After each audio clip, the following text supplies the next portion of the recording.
Everything in Washington has been a lie. This is a total catastrophe. The war is a total disaster. Everything in Washington has been a lie.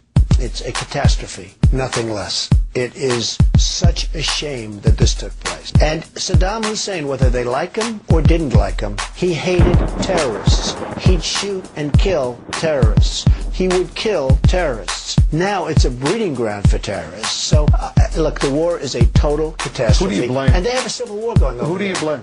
Well, there's only one person you can blame, and that's our current president. I mean, obviously, Rumsfeld was a disaster, and other people that are giving him advice have been a disaster. And Condoleezza Rice, who's a lovely woman, but she never makes a deal.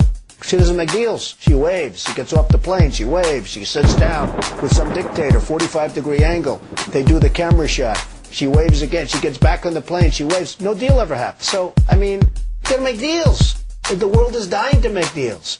And we don't have the right people doing it. The Vice President, Dick Cheney. Well, he's obviously a very hawkish guy on the war. He said the war was going fantastically just a few months ago. And, you know, it's just very sad. I don't know if they're bad people. I don't know what's going on. I just know that they got us into a mess, the likes of which this country has probably never seen. It's one of the great catastrophes of all time. And perhaps even worse, the rest of the world hates us. You go throughout Europe. I travel. I do deals all over the world. The Europeans hate us. You go to Germany. You go to England. You go to places that, you know, we didn't have problems with. They all hate the Americans because of what's happened. We had a chance after September 11th to be the most popular, for the first time ever, to be the most popular nation on earth, and we blew it. Everybody, for the first time, people felt sympathy. I'm not saying it's a great thing to have sympathy in terms of yourself, but for the first time, they felt a sympathy and a love for this country because of what happened, and we blew it. How does the United States get out of this situation? Is there a way out of it? You know how they get out? They get out. That's how they get out. Declare victory and leave. Because I'll tell you, this country is just going to get further bogged down. They're in a civil war over there, Wolf. There's nothing that we're going to be able to do with a civil war. They are in a major civil war, and it's going to go to Iran, and it's going to go to other countries. They are in the midst of a major civil war, and there's nothing. And by the way, we're keeping the lid on a little bit, but the day we leave anyway, it's all going to blow up. And Saddam Hussein will be a nice person. Compared to the person that takes over for Saddam Hussein, he will be considered a nice person. This guy will be the meanest, the worst guy, and he'll have one thing.